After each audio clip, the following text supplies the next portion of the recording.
Agora você terá o privilégio de acessar uma série de 5 mensagens ministrada pelo pastor Luciano Subirá sobre o Espírito Santo. Cada ministração foi cuidadosamente separada para aprimorar a sua experiência de estudo. Ouça, estude e compartilhe com os outros.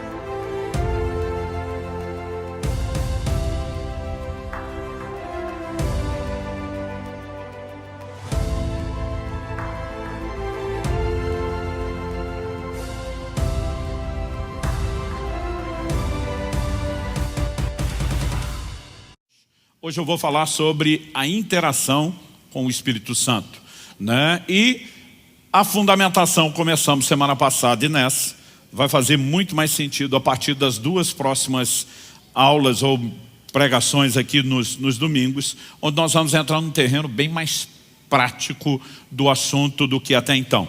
Então, 1 Tessalonicenses, capítulo 5, verso 19, será o nosso ponto de partida. Um dos textos, um dos versículos da Bíblia mais fácil de decorar, pelo tamanho. Ele diz, não apaguem o Espírito. Só isso. Você pode repetir comigo? Diga, não apaguem o Espírito. Fala para algum vizinho aí, ao seu lado. Se puder não fazer acepção de pessoa e falar para o outro também, para não ficar aquele problema, você fala para os dois. Fala, não apague o Espírito. Bom, quando olhamos para essa declaração bíblica, não apague o Espírito, é evidente que isso não fala sobre a pessoa do Espírito Santo. Como Deus, Ele é pré-existente, é eterno, não tem começo, não tem fim. Aliás, Hebreus capítulo 9, verso 14, se refere ao Espírito Santo como o Espírito eterno. É impossível alguém acabar com a existência de Deus. Então, a Bíblia não está sugerindo que existe escondido em algum lugar um botão dotado de alta tecnologia espiritual, que se alguém descobrir onde ia apertar, puf, o Espírito Santo deixou de existir. Quando a Bíblia diz não apague, o Espírito está falando sobre a sua obra, não sobre a pessoa. Isso significa que a obra dele é semelhante a um fogo. Isso significa que a semelhança do fogo, ele precisa ser alimentado. Ele precisa, de interação da nossa parte. Ou seja, esse fogo pode aumentar à medida que nós simplesmente tomamos aí a decisão de colocar mais combustível. Vamos falar do combustível mais conhecido de todos os tempos, que é a lenha. Quanto mais lenha, mais fogo. Quanto menos lenha, menos fogo, ou é possível extinguir completamente o fogo. Com isso, a Bíblia está falando, que obviamente essa ação do Espírito Santo, que é tão vital, tão essencial para vivermos a vida cristã, não é uma obra unilateral, não depende só dele, e nós temos grande responsabilidade nesse processo. E é sobre isso que eu quero que a gente possa prestar um pouco atenção no ensino bíblico. Todo o volume de informações que temos à nossa disposição, elas além de nos orientar, aliás, quando eu digo que existe muita repetição, nós saímos do nível da informação para o nível da ênfase. Significa que Deus quer que a gente preste mesmo atenção a isso. Então, eu quero chamar a sua atenção, e eu quero que você realmente observe comigo. Em primeiro lugar, eu quero destacar isso. O Espírito Santo não age sozinho. Em Romanos, no capítulo 8, no verso 26, nós temos uma declaração da palavra de Deus que não pode ser ignorada quando o assunto é a obra do Espírito Santo. O texto sagrado diz assim, da mesma maneira, também o Espírito nos ajuda em nossa fraqueza, porque não sabemos orar como convém, mas o próprio Espírito intercede por nós com gemidos inexprimíveis. Quando a gente lê que o Espírito Santo nos ajuda, na Almeida Revista Atualizada, essa palavra foi traduzida como assiste, fala de uma assistência. E eu acho que ela define até um pouquinho melhor a ideia de ajuda. Porque quando a gente usa a expressão ajuda no português, nós podemos falar de 2 aspectos distintos. Um deles é substituição. Então vamos dizer que eu esteja atarefado, muita coisa a fazer, e eu peça a ajuda de alguém. Pastor Padilha, me ajuda a mover esse púlpito? Esse ajuda pode ser a gente fazer junto, ou porque eu estou atarefado, pode ser ele fazer em meu lugar. Seria uma terceirização, a substituição. Mas a natureza da palavra ajuda, e por isso eu gosto um pouquinho mais da expressão assiste, porque assistência é mais uma participação, ela pode ser feita de outra forma. Vamos supor que isso fosse pesado, o que não é o caso, mas que hipoteticamente fosse, e que eu não desse conta de movê-lo sozinho. E eu pedisse a ajuda do Padilha. O meu pedido de ajuda seria ele pegar uma ponta do peso e eu pegar a outra ponta do peso. Aliás, essa é a natureza da palavra empregada pelo apóstolo Paulo no original grego, koineu, grego antigo, de acordo com os léxicos. A palavra que aparece no original é um palavrão, no sentido de ser grande. Sunantilambanomai. Ele é a composição de 3 palavras, sun, anti e lambano. O mai é a conjugação da terceira pessoa no verbo depoente. Não faço ideia do que eu estou falando, mas decorei isso para impressionar vocês. E eu estava indo bem, porque alguns estavam olhando com a cara de uau. Só que eu não lembrei o resto do que eu decorei só metade. O mai tem a ver com a conjugação sum, anti e lambano. São 3 palavras que significam pegar firme contra alguma coisa, juntamente com alguém. A palavra anti é mais fácil da gente reconhecer, porque o uso dela é muito frequente nas línguas latinas, significa contra, né? Lambano, pegar, e o sum, junto com alguém. Então, essa palavra significa pegar a outra ponta do peso. E ela passou a ser usada no sentido de trabalho conjunto, né? Tanto que assim, talvez a definição mais rápida, sem explicar todo o processo, seja trabalho conjunto. Quando a Bíblia fala do Espírito Santo nos ajudando, significa que nós não podemos nada sem Ele, nós não podemos nada sem a ajuda dEle. Aliás, já falamos na semana passada que em João 15:5 Jesus diz: sem mim nada podeis fazer. Sem a obra do Espírito nós não vamos a lugar nenhum. Mas o Espírito Santo não age sozinho, não age de forma unilateral. A ação dele não substitui a nossa responsabilidade de interação com ele. Então é muito importante que quando a gente olhe para o desenho bíblico, e quando eu falo desenho bíblico é a doutrina, é a soma, é você juntar as peças do quebra-cabeça, é entender a ideia de parceria, de cooperação ou de interação com o Espírito Santo. Então semana passada falamos que em obras vitais como o arrependimento e a fé, o Espírito Santo tem participação.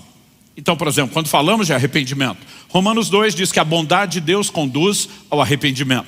Significa que há uma obra que se inicia em Deus. Em João, no capítulo 16, no verso 8, Jesus falando sobre a vinda do Espírito Santo, o Consolador, e diz: ele convencerá o mundo do pecado. Então não existe arrependimento sem uma obra que proceda de Deus. Agora, isso não significa que o arrependimento é uma obra unilateral divina, como alguns acreditam e ensinam por aí. A mensagem de Jesus, Marcos capítulo 1, versos 15 e 16, ele chega dizendo: o tempo está cumprido, é chegado o reino de Deus, e diz: arrependei-vos e crede no Evangelho. Nós temos 2 imperativos: arrependam-se e creiam. Agora, não nos seriam mandado arrepender se o homem não tivesse responsabilidade alguma no arrependimento. Se é Deus que determina unilateralmente o arrependimento, você não precisa mandar ninguém fazer, é só deixar que Deus o faça. Agora, quando a Bíblia ordena que nos arrependamos, significa que tem a nossa parte. O problema é que às vezes alguns grupos pegam o imperativo e dizem: é responsabilidade humana. Os outros pegam, o Espírito Santo convence, a bondade de Deus diz: é divino. E de vez em quando alguém nos pergunta: e aí, é um ou outro? Eu falei: gente, a Bíblia não se contradiz. Não é um ou outro. É tanto um quanto o outro. São ambos. E a única forma de você equilibrar os dois é entender que Deus faz a parte dele, mas nunca sozinho. E o homem precisa corresponder com Deus. Nós chamamos isso de interação. Então o Espírito Santo também é chamado em 2 Coríntios 4:13 de o Espírito da fé, mas nos é ordenado crer. Efésios capítulo 2 diz: pela graça sois salvos mediante a fé, isso não vem de vós, é um dom de Deus. Então tanto a graça que salva como a fé, que Romanos 5:2 diz dá acesso à graça, procede de Deus. Romanos 12 diz que ele repartiu uma medida de fé com cada um de nós. Evidente que a fé procede dele, mas a minha responsabilidade de usar os recursos que me são oferecidos e de corresponder é inquestionável, porque temos participação humana. Nós podemos falar sobre o que vem depois da conversão. Gálatas capítulo 5, verso 16, um texto que eu citei semana passada: andai no Espírito e jamais satisfareis a concupiscência da carne. Andai é uma ordem que nos é dada, logo nós temos uma responsabilidade. Agora, eu e você precisamos entender o seguinte: se o Espírito Santo fizesse tudo sozinho, não precisaria nos ser mandado andar nele, caminhar nele. Mas só nos foi mandado porque nós temos responsabilidade. Romanos capítulo 8, verso 14 diz: pois todos os que são guiados pelo Espírito de Deus são filhos de Deus. A palavra traduzida guiado, um dos seus sentidos e possibilidade de tradução é ser tomado pela mão e ser conduzido até o destino final. Esse vai ser o assunto das nossas conversas nos próximos domingos. Mas quando a Bíblia diz que o Espírito guia, é importante entender que a Bíblia não diz que ele arrasta. Dá para entender a diferença? Então, ele não força, ele não te obriga. E eu quero que a gente possa olhar isso não só na perspectiva da vida cristã. Eu quero que a gente possa, quando eu falo da vida cristã, no sentido de salvação, de santificação, de desenvolvimento daquilo que é pessoal. Quando falamos tanto da obra do Espírito Santo em nós, no sentido de experiências, como falamos da maneira como ele deseja nos usar, a operação dos dons, a unção, aquilo que diz respeito ao serviço e vai tocar a vida de outros, que eu quero chamar e classificar em segundo lugar agora de o mover do Espírito Santo. Isso também tem a natureza de interação. Eu gostaria que você abrisse comigo a sua Bíblia em Ezequiel, no capítulo 47. E nós vamos ler primeiro do versículo 1 até o 5.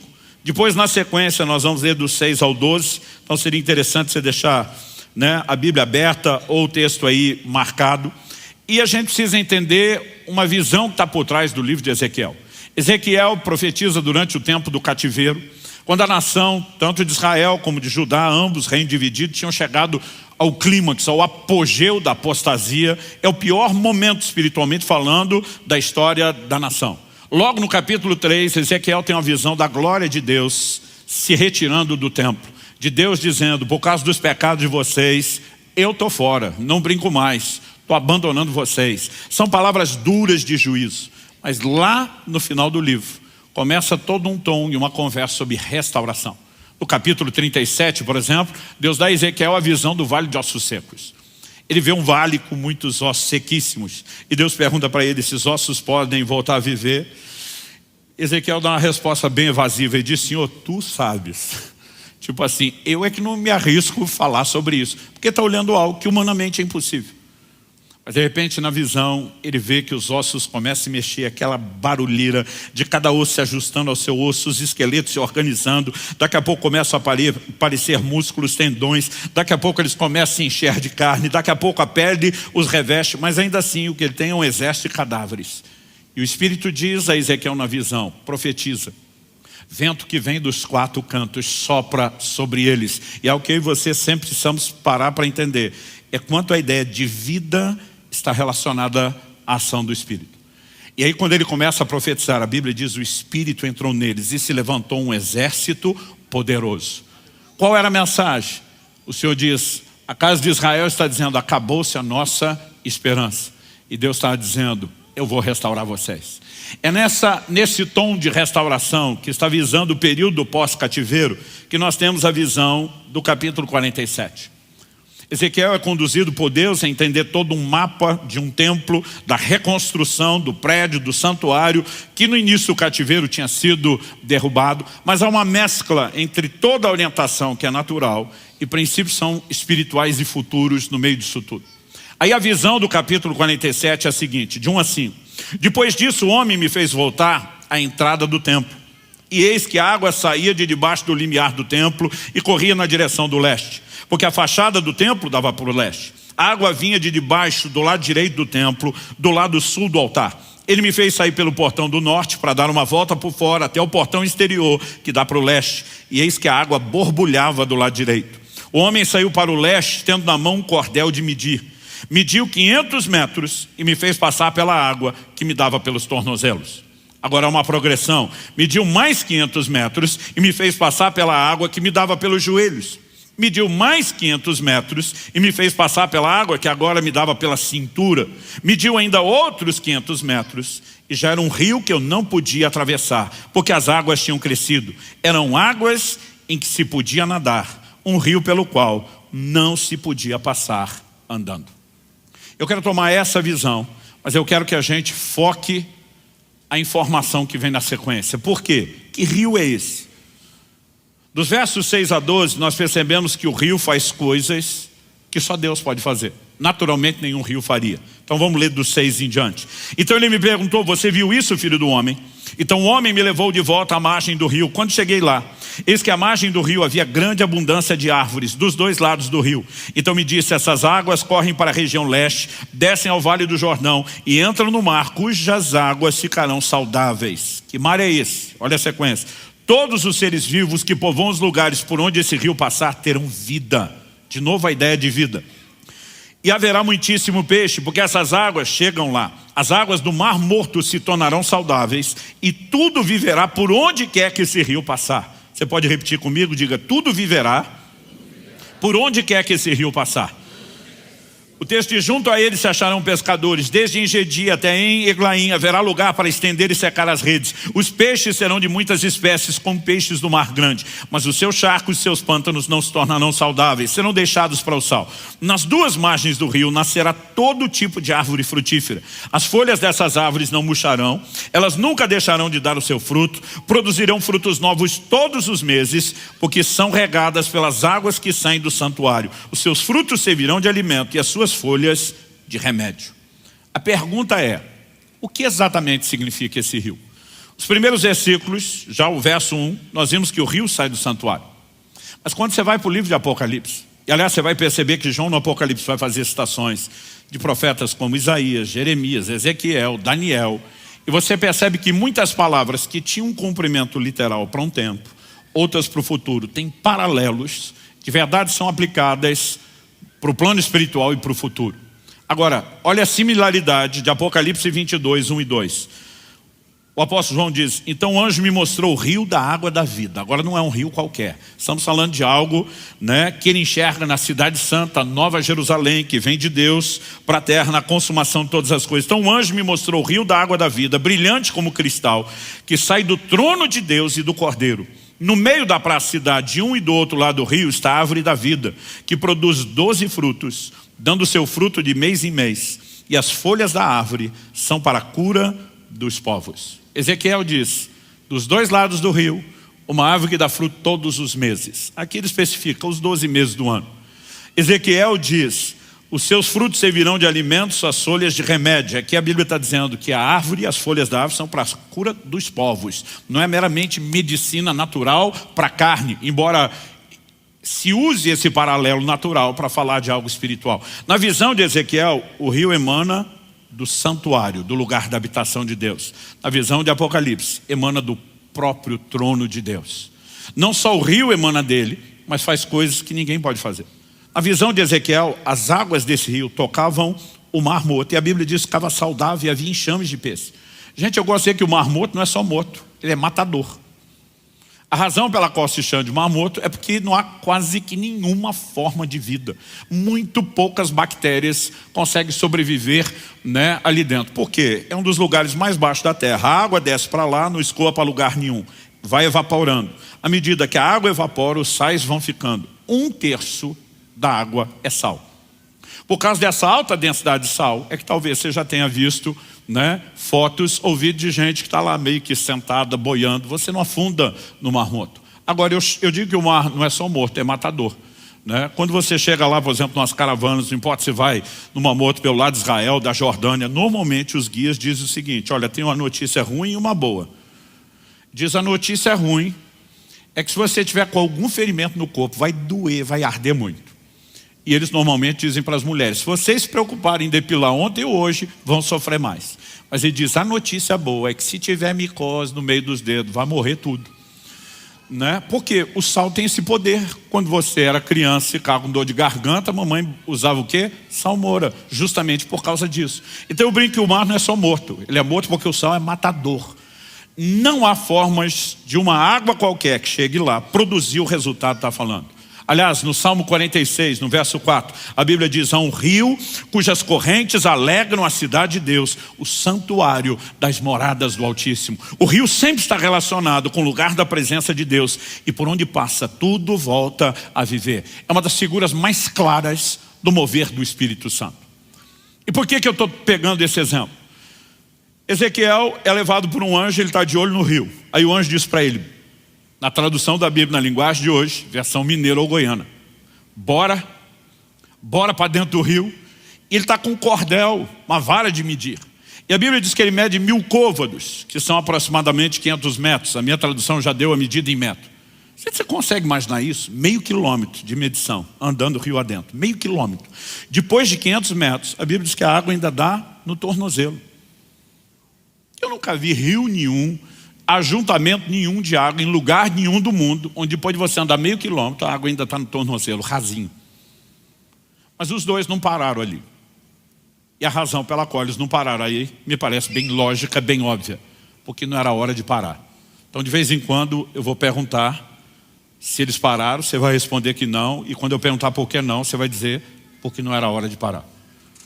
Aí agora medem mais 500 metros, um total de 1 quilômetro, 2000 côvados. Subiu o nível da água.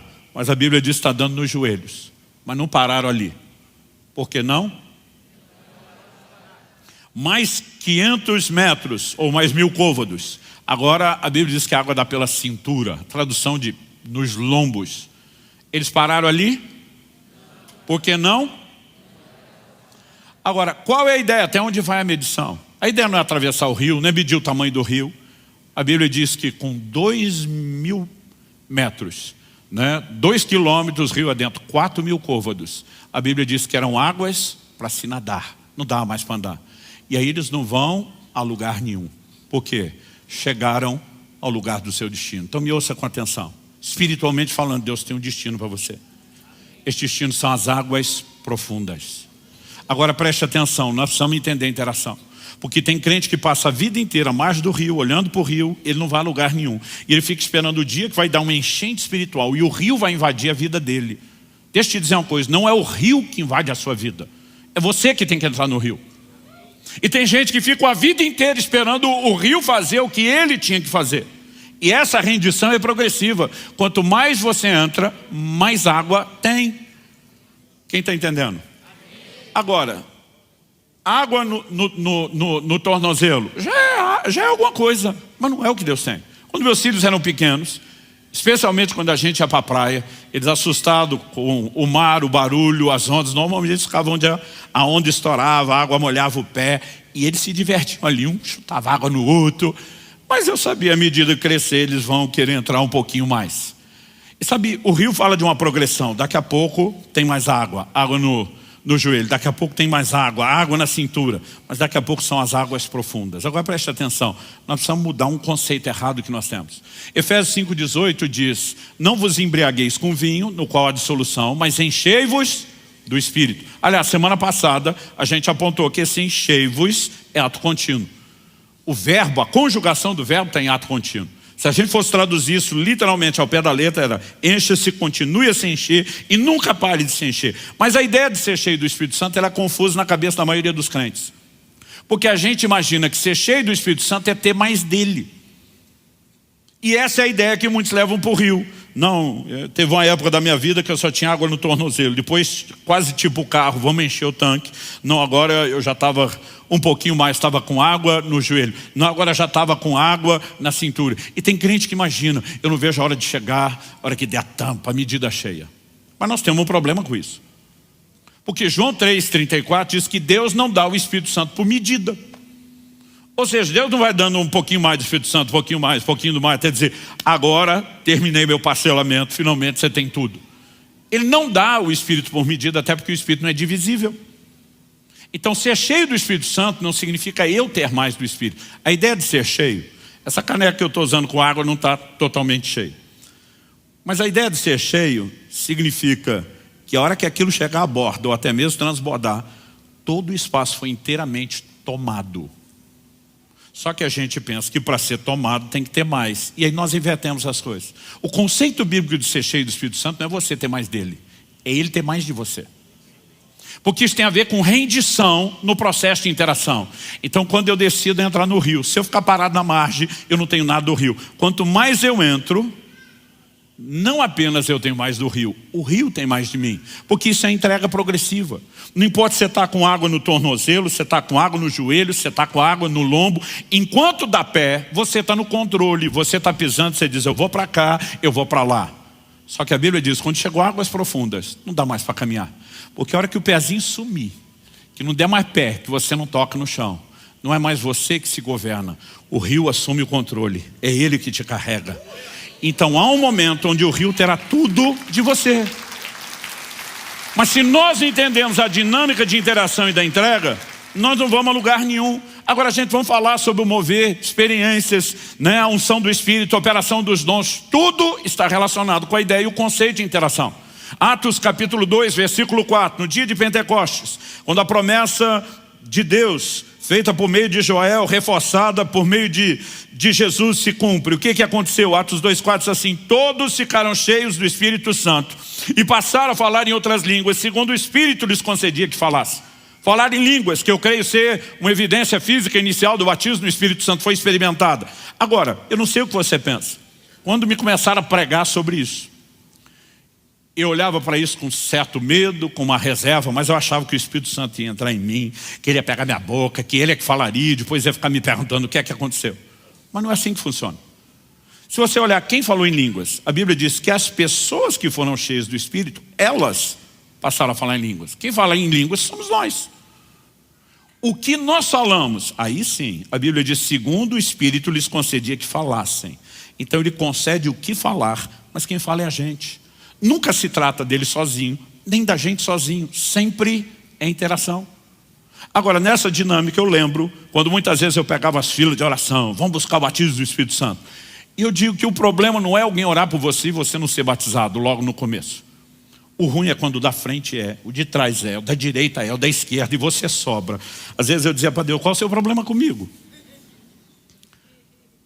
Aí eu lembro que eu ficava assim, gente, me ajuda, eu quero chegar lá. Aí alguns pastores, às vezes querendo explicar, ou eles não explicavam direito, ou a gente não tinha maturidade para entender. Eu lembro de um que estava tentando explicar, olha, não é Deus sozinho, Ele vai te inspirar, mas tem a sua parte. E aí, para explicar isso, ele citou um texto que me deixou as coisas mais confusas. Um texto lá do livro de Salmos, onde Deus diz, abre bem a tua boca e eu encherei. Ele está dizendo, tem a sua parte e tem a dele.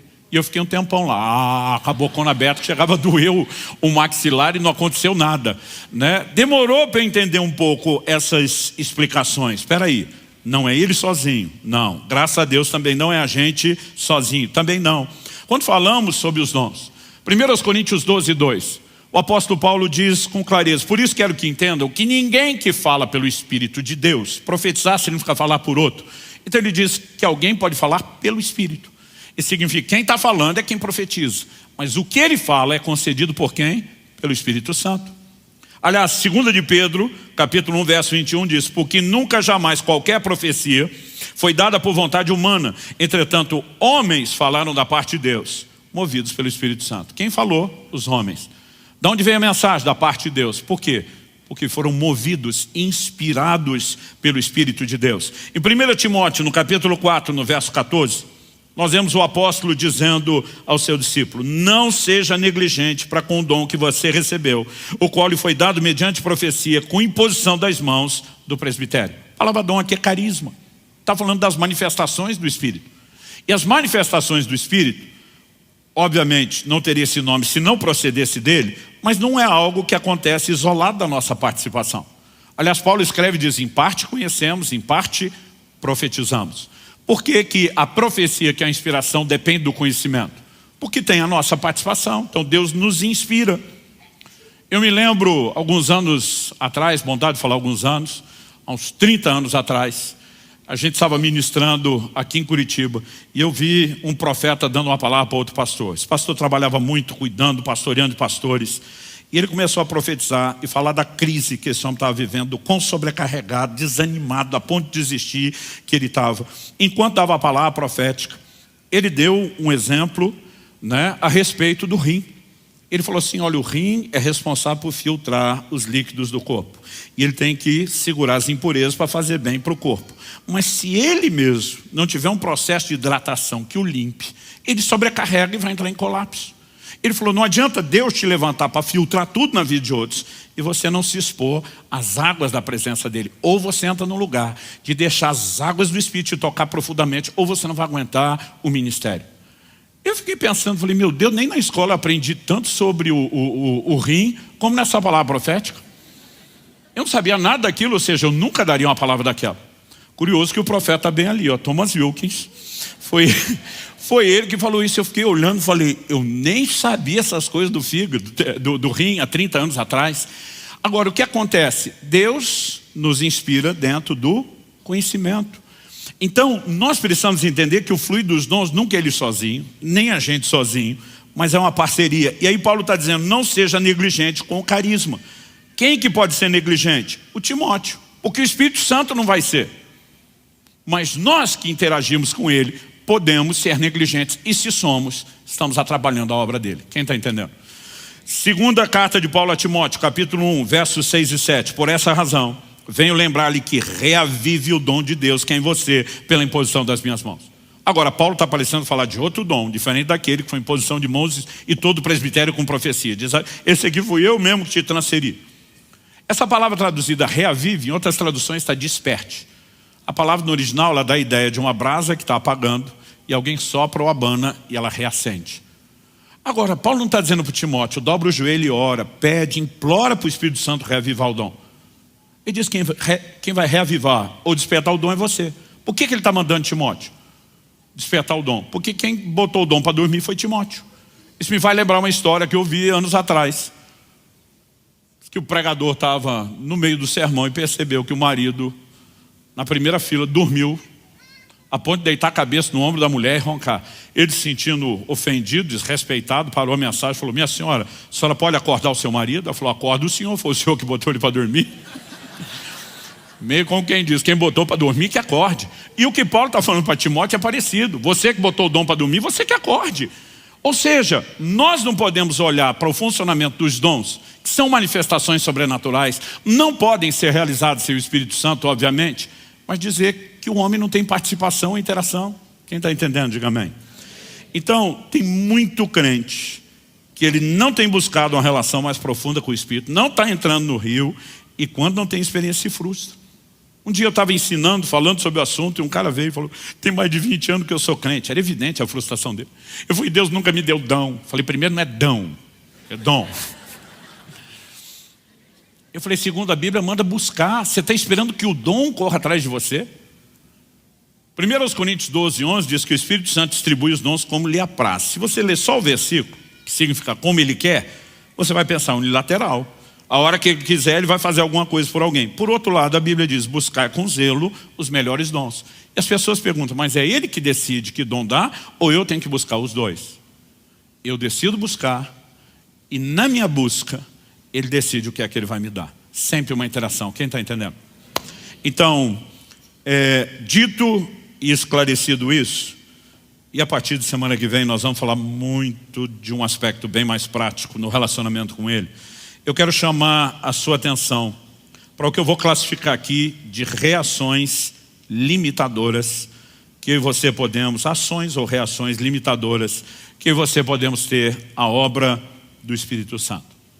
Em Atos, no capítulo 7, no verso 51, Estevão pregando, e foi o próprio Espírito que moveu Lucas a registrar isso. Ele diz, homens teimosos, incircuncisos de coração e de ouvidos, vocês sempre resistem ao Espírito Santo. Vocês fazem exatamente o mesmo que fizeram seus pais. Ou seja, ele não está falando de um grupo que fez algo que era exclusividade deles. Está dizendo que vocês fazem sempre, de forma recorrente. Seus pais, as gerações antes de vocês fizeram o que é? Resistir ao Espírito Santo. Esse texto incomoda muito, especialmente um grupo teológico que enfatiza uma visão de soberania de Deus, onde Deus faz o que quer e ninguém pode pará-lo. Então, na cabeça deles, quem Deus quer que vai ser salvo, mesmo se não quiser ser salvo. Quem Deus não quer que seja salvo, não vai ser salvo, nem que queira, porque é Deus que decide tudo. Se é Deus que decide tudo, como é que alguém pode resistir ao Espírito Santo? Se não há arrependimento sem o Espírito Santo, e ele tenta me convencer do pecado, e eu resisto, eu vou ser convencido? Se não há fé que não proceda de Deus e da obra do Espírito Santo, e eu posso resisti-lo, isso significa que eu vou ter fé só porque Deus quer e que essa obra é imparável, que ela é unilateral? Não existe um ângulo ou perspectiva bíblica que me leve a tratar, pelo menos do todo das Escrituras, com coerência, que me leve a admitir que Deus está agindo sozinho. A Bíblia está dizendo que a obra do Espírito pode ser resistida, mas na cabeça deles fala, não, se você resistiu a Deus é porque Deus não é soberano. Eu falo, peraí, Deus decidiu dar ao homem o direito de escolha. Deus decidiu que o homem iria interagir com ele. E ele é soberano para fazer o que quer. Ou seja, Deus é soberano para ser soberano do jeito que ele quer. Se ele só pudesse ser soberano do jeito que você quer, ele não é mais soberano, ele é a sua marionete. Mas de alguma forma as pessoas tentam definir primeiro o que é, em vez de deixar a Bíblia dizer, e depois tem que botar Deus dentro daquilo. Eu digo para alguns, por que se o homem tem interação com ele, Deus não é soberano? Se o homem só tem interação porque Deus é que quis. Como que isso afronta o conceito da soberania de Deus? Em lugar nenhum. Mas o problema é que nós não temos um único versículo. Nós temos vários. Então vamos continuar. Efésios capítulo 4, verso 30. E não entristeçam o Espírito Santo de Deus, no qual vocês foram selados para o dia da redenção. Não vou gastar tempo aqui, porque isso é assunto da semana que vem. Mas a ideia de entristecer aqui na perspectiva de relacionamento é afastar. E isso condiz com todos os outros textos que nós vamos continuar lendo. Tiago capítulo 4, versos 4 e 5, diz: gente infiel, vocês não sabem que a amizade do mundo é inimizade contra Deus? Aquele, pois, que quiser ser amigo do mundo, se torna inimigo de Deus. Ou vocês pensam que em vão que a Escritura diz, é com ciúme que por nós anseia o Espírito, que Ele fez habitar em nós? Então o Espírito Santo pode ser resistido, ele pode ser entristecido, e de acordo com Tiago, citando a Escritura, ele pode ficar enciumado. Agora, qual é a ideia de ciúme aqui? Quando ele diz gente infiel, outras traduções já foram no literal, adúlteros. Outras dizem adúlteros e adúlteras, porque no grego é moixos. Moixo fala de uma infidelidade específica, que é a infidelidade conjugal. Então ele está pegando a figura do marido e da sua esposa para falar de infidelidade num relacionamento entre homem e mulher. Então a Bíblia apresenta uma ideia de Jesus Cristo como noivo, e ela apresenta do outro lado a ideia da igreja como a noiva. O maior evento no calendário de Deus não é apenas Jesus voltando para na sua vinda concluir a obra da redenção, mas essa conclusão é apresentada na figura de um casamento. Agora, o mundo é introduzido como se fosse a terceira ponte de um triângulo amoroso. Então tem Jesus, sua igreja, do lado de lá o mundo. A Bíblia diz, quando eu e você começamos a ter olhos para o mundo, em vez de ter olhos só para Jesus, o Espírito Santo, que tem uma missão de nos preparar para o noivo, ele começa a ficar enciumado. E a ideia de ciúme é apresentada dentro dessa analogia. Ah não, pastor, mas é um ciúme assim, inocente, que não tem nenhum tipo de prejuízo. Não tem. A Bíblia está dizendo que a amizade do mundo é inimizade contra Deus. Significa que você descambou para esse lado do triângulo amoroso, você perdeu a conexão do lado de lá. Como é que não tem prejuízo? Não há outra forma de você entender o que Tiago está falando, a não ser de algo que você compromete sua relação com Deus, afasta o Espírito Santo que te ajudaria nesse processo e pode complicar as coisas a ponto de desligar-se completamente de Deus. Não vou falar disso ainda, porque é assunto também para a semana que vem, mas Jesus diz, a blasfêmia contra o Filho do Homem será perdoada. Qualquer um que blasfemar contra o Filho do Homem tem perdão, mas se blasfemar contra o Espírito Santo, não. Por que isso se torna tão sério? Porque o Espírito Santo é melindroso? Ou porque ele é alguém que se ofende e não perdoa ninguém? Não. Nós precisamos entender, quando alguém fala contra Jesus, ele tem o Espírito Santo para levá-lo ao arrependimento. Mas quando ele se desconecta do próprio Espírito Santo, como é que haverá restauração? As coisas podem escalar a esse nível de não haver perdão, e não é o único texto que fala disso. Hebreus capítulo 10, versos 26 a 29. Porque se continuarmos a pecar de propósito, outra versão diz deliberadamente, depois de termos recebido o conhecimento da verdade, já não resta sacrifício pelos pecados. O que significa isso? A chance de perdão foi embora. Pelo contrário, resta apenas uma terrível expectativa de juízo e fogo vingador prestes a consumir os adversários. Porque alguém pode deixar de ser, alguém conheceu a Deus e entrar na classificação de adversário, de inimigo. Já chegamos lá, guarde essa ideia. Aí ele fala no verso 28, quem tiver rejeitado a lei de Moisés morre sem misericórdia pelo depoimento de 2 ou 3 testemunhas. Imaginem quanto mais severo deve ser o castigo daquele que pisou o Filho de Deus, profanou o sangue da aliança com o qual foi santificado e insultou o Espírito da graça. Outra tradução diz, ultrajou o Espírito da graça. Eu fico pasmo quando algumas pessoas tentam dizer que esse nível de distanciamento é para quem nunca foi salvo. Eu falo, pera. Pecar de propósito não é algo que o ímpio que nunca foi salvo vive fazendo? Aí ele vai dizer que agora o cara decidiu pecar de propósito como ele fez a vida inteira e não tem mais perdão? Então não tinha perdão para ninguém, não tinha salvação para ninguém. O verso 29 diz que ele profanou o sangue da aliança com o qual foi santificado. Como é que alguém pode ser santificado pelo sangue, mas não teve uma experiência com Jesus?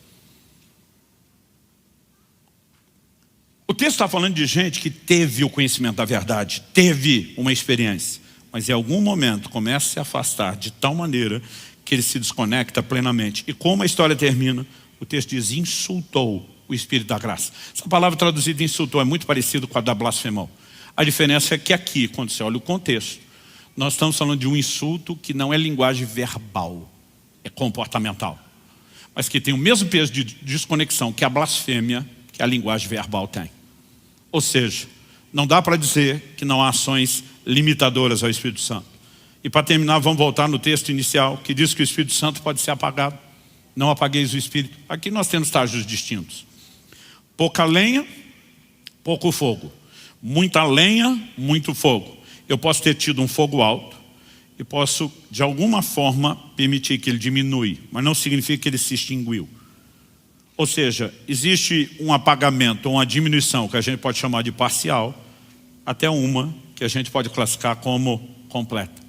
Gênesis capítulo 6, verso 3. As pessoas aplicam esse versículo errado, como se tivesse ligado ao dilúvio, porque ele acontece logo antes da narrativa do dilúvio. Em Gênesis capítulo 6, verso 3, Deus diz assim: o meu espírito não agirá para sempre no homem, no ser humano, pois este é carnal, e os seus dias serão 120 anos. Daqui, vários teólogos, comentaristas bíblicos, pregadores disseram, o tempo até o dilúvio que Noé teve para construir a arca foi 120 anos. E eu digo, essa conta não bate. Porque a Bíblia diz que Noé teve seus filhos no ano 500 da sua vida. Aliás, você lê o capítulo 5, aquela turma vivia pra caramba. A Bíblia diz que Adão, o primeiro, viveu 930 anos. Você consegue imaginar quanta velhinha no bolo? No último aniversário, na hora de soprar? Os caras viviam quase um milênio. Matusalém viveu algumas décadas a mais e está no Guinness Book, no livro dos recordes até hoje, como o cara que mais viveu. Esses caras viviam quase um milênio. Deus está olhando e diz, o homem é carnal, ele escolhe andar na carne. Meu espírito não vai agir para sempre. Eu fico quase um milênio tentando, chamando. E eles escolhendo andar na carne. Deus diz, ainda vão ter oportunidade, mas estou diminuindo a janela de tempo de oportunidade. E aqui Deus está baixando o tempo de vida. Noé tem os seus filhos no ano 500 da sua vida. Deus fala com ele depois. O dilúvio é no ano 600. Não levou 100 anos para construir a arca. Quando Deus diz, os dias do homem serão 120. Ele está falando da duração da vida. A partir dessa declaração de Deus, o tempo de vida do ser humano vai despencar. Moisés, que registrou isso, viveu a medida cheia dos 120. Mas você vê que despencou. Porque Deus diz, eu não vou desperdiçar a obra do meu espírito com vocês rejeitando ele o tempo todo. Então, evidentemente, que quanto mais a pessoa resiste e rejeita, mais ele se afasta. Não só a janela de tempo, mas as oportunidades vão diminuindo. Quem está entendendo? Agora, isso estamos falando de um apagamento parcial, que pode ser progressivo. Mas, pastor, a coisa pode chegar no final, sim. Isaías 63, 10 diz, mas eles foram rebeldes e contristaram. Contristar significa entristecer, magoar, ferir. E contristaram o seu Espírito Santo. Por isso ele se tornou inimigo deles. E ele mesmo lutou contra eles. Uma coisa é entristecê-lo ocasionalmente. Outra é entristecê-lo com uma certa regularidade.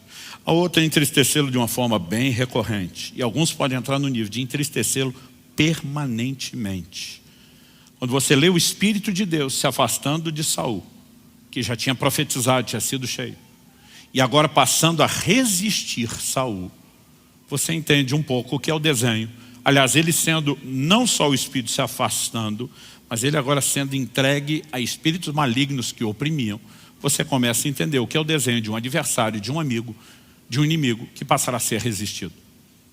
Então, se nós não entendemos o que a Bíblia fala sobre o assunto, a pergunta a ser feita é, nós vamos conseguir Não só compreender a informação e a doutrina, mas viver dentro do lugar correto. Porque as aplicações de inimizade do Novo Testamento, como nós lemos no livro de Tiago, são semelhantes às aplicações de inimizade feitas no Antigo Testamento. E nós precisamos entender a responsabilidade que temos. Então, eu encerro aqui questionando. Será que entendemos o quão essencial é o ministério do Espírito Santo, que falamos na semana passada? Será que entendemos o quão vital é isso? Que não existe vida, muito menos uma vida profunda, se não houver uma exposição forte à obra do Espírito Santo. Mas se eu e você achamos que ser cheio do Espírito Santo é até mais dele, que isso depende dele e não da gente, nós não vamos a lugar nenhum. Eu creio que nós estamos vivendo um momento onde Deus não quer só ajustar a compreensão, o ensino, a instrução. Ele está nos chamando para dentro do rio. Ele não quer que a gente pare quando a água está no tornozelo. Ninguém parou lá. Por que não? Não, vamos lá. Vocês podem fazer melhor que isso. Por que não pararam lá? Eles também não pararam quando a água estava no joelho. Já era mais água do que antes. Por que não? Não pararam quando a água estava na cintura, ainda que fosse mais água do que no joelho, mais água do que no tornozelo. Por que não? Qual é a hora de parar? Quando eu e você chegamos nas águas profundas. Quando nós estivermos totalmente entregues, rendidos a Ele. Existe algo nessa vida no Espírito que não é só unção e dons. É a submissão dia a dia. É a liderança do Espírito Santo. E nós vamos falar mais sobre isso semana que vem. Eu quero que a gente encerre aqui se questionando. Será que entendemos não só o quão essencial é o ministério do Espírito Santo, o quão vital, mas, pergunto, será que eu e você já compreendemos a responsabilidade que temos de interagir com Ele para que esse processo seja efetivo? E se eu e você não assumimos essa responsabilidade, nós não vamos longe. Mas se assumimos, fizemos a nossa parte, não há chance de você não ver Ele fazer a parte dele. Feche seus olhos por um instante. Pai, nós temos clamado ao Senhor nesses dias, que o Senhor nos permita mais do que instrução, mais do que informação, mais do que alinhamento doutrinário. Nós temos orado e clamado ao Senhor que a Tua palavra seja vivificada em cada um de nós, que haja entendimento espiritual, que haja despertamento e que possamos, ó Deus, de fato entrar num lugar de resposta. Portanto, nós suplicamos mais uma vez em nome do Senhor Jesus. Ilumina os olhos do nosso entendimento. Leva-nos além daquele nível de compreensão meramente humana e racional. Que a Tua palavra provoque em nós resposta. Não apenas a fé que necessitamos para dar os primeiros passos, mas que ela acenda dentro de cada um de nós uma determinação de corresponder com o Teu Espírito, de interagir da forma devida. Porque nós não queremos viver às margens, do lado de fora do rio, e nem tampouco no lugar de águas rasas. Pai, nós oramos por dias onde possamos entrar nas águas profundas.